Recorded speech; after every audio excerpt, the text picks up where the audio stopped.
सावन के महीने में भूलकर भी इस तरह से शिवलिंग पर चढ़ा हुआ जल कभी भी लेकर मत आना, बहुत बड़ा दोष लगेगा। घर में आएगी कंगाली और गरीबी, भगवान शिव हो जाते क्रोधित।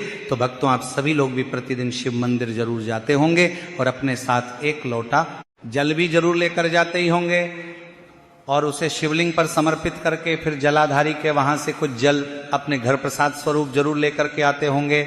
और नियम भी यही कहता है कि कभी भी शिवलिंग पर जल चढ़ाने जाए तो वो जो लोटा है वो कभी भी अपने घर खाली लेकर नहीं आना चाहिए, उसमें कुछ ना कुछ जल जरूर लेकर अपने घर आना चाहिए। और इस जल को घर लेकर के आने के बाद अपने मुख्य द्वार पर इसे छिड़कना चाहिए, अपने भोजन में इसका प्रयोग करना चाहिए। लेकिन भक्तों, एक दिन ऐसा भी बताया गया है जब आप ये गलती ना करें। तो भक्तों, जैसा कि हम सभी ये तो जानते ही हैं कि शिवलिंग के ऊपर जल समर्पित करने का लाख गुना फल शास्त्रों में कहा गया है। खासतौर पर सावन के पवित्र महीने में, ऐसे में जब महादेव के शिवलिंग के ऊपर सोमवार के दिन जल चढ़ाया जाता है तो सभी दुख, बीमारी, संकटों का नाश होता है। और यदि भक्त महामृत्युंजय मंत्र के साथ सोमवार के दिन अगर महादेव के शिवलिंग पर जल समर्पित करता है तो उसे मानसिक शांति मिलती है, चंद्र ग्रह मजबूत होता है और जीवन में आने वाली सभी परेशानियां दूर होती हैं। साथ ही मंगलवार के दिन अगर जो व्यक्ति शिवलिंग पर जल समर्पित करता है उसे मंगल दोष कभी नहीं लगता। खास तौर पर लाल चंदन का जल समर्पित करने से मंगल दोष दूर होता है और मनोकामना तुरंत पूर्ण हो जाती है। साथ ही क्रोध शांत होता है, रोग और कर्ज से मुक्ति मिलती है और किसी ना किसी तरह से अगर मांगलिक दोष जो है जीवन में चल रहे होते हैं तो उनका भी तुरंत नाश हो जाता है। तो मंगलवार के दिन शिवलिंग पर जल समर्पित करने का बहुत बड़ा लाभ है।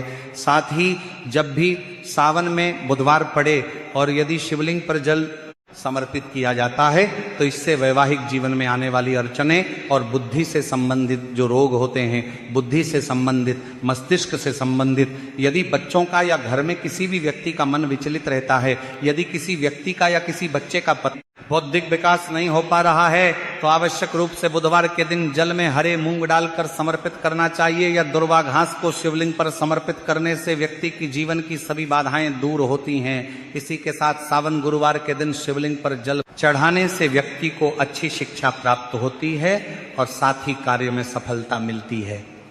पति और बच्चों की दीर्घायु के लिए यह दिन अच्छा माना जाता है।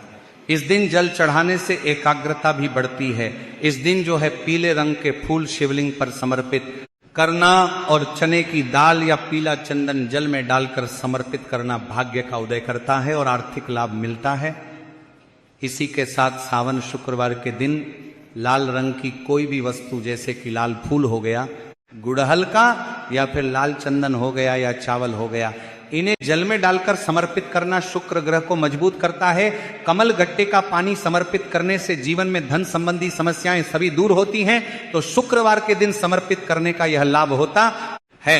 बात आती है शनिवार के दिन जल समर्पित करने की।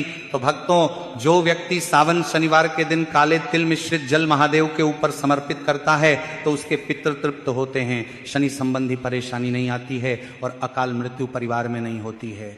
साथ ही बात आती है सावन रविवार की। रविवार के दिन जो व्यक्ति शिवलिंग के ऊपर जल समर्पित करता है तो उसके ऊपर मां लक्ष्मी की कृपा होती है और सूर्य देव की कृपा हो जाती है। तो भक्तों, ये सभी दिन नवग्रहों से जुड़े हुए हैं और ये सभी ग्रह जो है महादेव के शिवलिंग के आसपास विराजमान होते हैं। आवश्यक रूप से 7 के 7 दिन प्रत्येक दिन भगवान शिव का है, इसलिए सावन के प्रत्येक दिन मात्र शिवलिंग के ऊपर जल आपको जरूर से अर्पित करना चाहिए। परंतु आप सभी जानते होंगे शिवलिंग के ऊपर जल समर्पित करने का एक विधान कहा गया है। जब भी जल का लोटा लेकर जाए शिवलिंग के पास तो ये लोटा पूर्ण रूप से आपके घर के जल का लोटा आपको भर कर लेकर जाना है और आपको श्री शिवाय नमस्तुभ्यम का आपको जाप करते रहना है। और यह जल सबसे पहले गणेश जी महाराज पर समर्पित करना है, उसके बाद कार्तिकेय जी महाराज पर समर्पित करना है, फिर माता अशोक सुंदरी पर समर्पित करने के बाद आपको इस जल की धार को जो माता रानी का हस्तकमल होता है उस पर समर्पित करते हुए शिवलिंग के ऊपर समर्पित करना है। यह सही विधि होती है। शिवलिंग पर जल समर्पित करने के साथ ही बचा हुआ जल नंदी जी के उठे हुए पर कि वहां पर भी थोड़ा सा समर्पित करना चाहिए, तो आप सभी भी इसी विधि से जल समर्पित किया कीजिए। निश्चित ही आपको आपके जल समर्पित करने का लाभ होगा। इसी के साथ भक्तों, यदि आप सभी के घर पर भी शिवलिंग विराजमान है तो शास्त्र प्रमाण कहता है जहां जहां जिस जिस घर में शिवलिंग विराजमान होता है उसमें से दिव्य ऊर्जाएं निकलती हैं, वह जो है पूर्ण रूप से शांत होती है। कहा जाता है जिस घर में छोटा सा ही शिवलिंग विराजमान हो परंतु उसके ऊपर जो है हमेशा जल आपको समर्पित करना चाहिए, क्योंकि कई घरों में ऐसा होता है कि प्रतिदिन जल समर्पित नहीं किया जाता है, ऐसे ही शिवलिंग रख दिया जाता है। तो इसीलिए सावन में ये गलती ना करें, क्योंकि ऐसा करना उल्टा ये दोष उत्पन्न करने वाला होता है। और शिवलिंग आपको मात्र 1 उंगली के बराबर शिवलिंग घर पर लाकर आपको रखना चाहिए, इस बात का आप सभी ध्यान रखें। साथ ही जब भी शिवलिंग के ऊपर जल समर्पित कर रहे हैं तो उस जल के छींटे पूर्ण रूप से आपके ऊपर ना आए। कहने का अर्थ है बहुत ऊंचाई से शिवलिंग के ऊपर जल समर्पित नहीं करना चाहिए, सामान्य रूप से यह सही नहीं माना जाता है।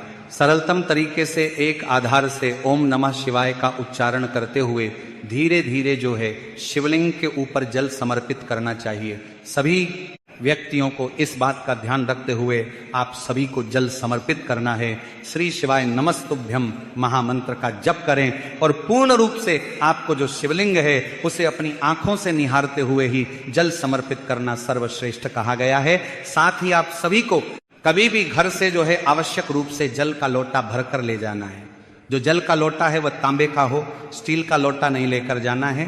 कांसे का लोटा भी आप ले जा सकते हैं, परंतु तांबे का लोटा लेकर जाए तो ध्यान रखें इसमें कभी भी दूध और जो पानी है उसे मिश्रित नहीं करना चाहिए, क्योंकि ये जहर के समान माना गया है। साथ ही आप सभी को कब शिवलिंग के ऊपर समर्पित किए हुए जल को तो कभी घर नहीं लाना चाहिए, यह बात भी बहुत महत्वपूर्ण है। आप सभी को इस बात का ध्यान रखना चाहिए। हमने अपनी कई कथाओं में बताया हुआ है कि जब कभी आप जल्दबाजी में मंदिर गए हुए हैं और आप अपना लोटा भी नहीं लेकर गए हैं और ना ही घर से जल लेकर गए हैं, तो आप सभी को लगता है अभी मैं जल्दीबाजी में हूँ, या किसी स्थान पर आप चले गए हैं जहाँ पर आपको जल समर्पित करना है। अचानक से आप वहां पहुंच गए हैं और आपको लगता है कि मुझे इस पवित्र शिवलिंग पर जल समर्पित करना है, तो भक्तों जब कभी भी अगर आप अपने घर का पानी या अपने घर का जल नहीं ले जा रहे हैं, अपने घर का लोटा नहीं ले जा रहे हैं, वहां पर शिव मंदिर का ही पानी है, शिवलिंग का ही जल है, अर्थात शिव मंदिर का ही नीर है और शिव मंदिर का ही लोटा है।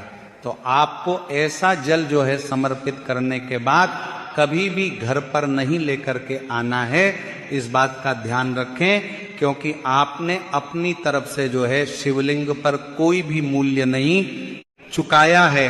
किसी भी तरह से आपका अपना कुछ नहीं है, वह शिव जी का मंदिर है। जैसे कई बार होता है हम तीर्थ स्थलों पर जाते हैं, हमको लगता है शिव मंदिर में हमें जल समर्पित करना चाहिए, तो वहां पर जो है आप सभी के आसपास की ही तरह शिव मंदिर है, आपको लगता है मैं यहाँ जल समर्पित कर दूं, परंतु आप अपने साथ ना तो जल का लोटा लेकर गए हैं, ना आप जो है अपने घर से जल लेकर गए हैं, तो ये आपका नहीं है।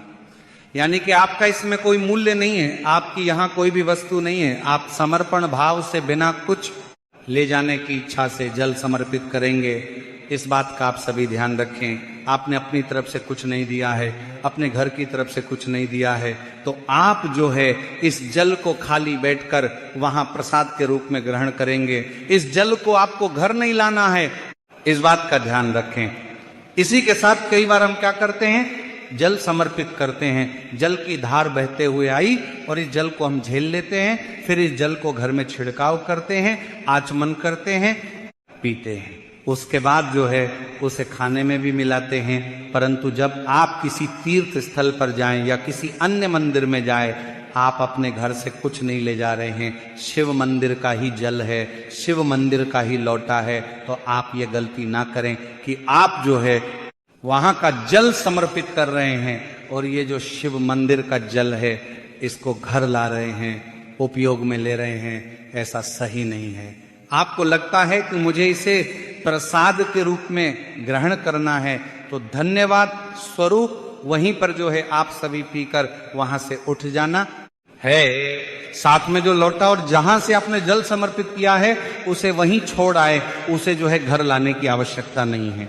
तो सीधी सी बात है, यदि आप कहीं बाहर गए हैं, रिश्तेदार के वहां गए, कहीं घूमने गए हैं, कहीं भी पवित्र स्थल पर यात्रा करने ही गए हैं, तो आपको, यदि आप वहां शिव मंदिर में गए हैं और आपने वहां जल भी चढ़ाया है, तो ऐसे में आपको वहां का जल लेकर नहीं आना है।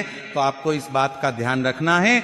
यदि वीडियो पसंद आई हो तो वीडियो को लाइक करें और चैनल को सब्सक्राइब जरूर करें, और कमेंट बॉक्स में सभी शिव भक्त ओम नमः शिवाय या हर हर महादेव जरूर लिखें। धन्यवाद।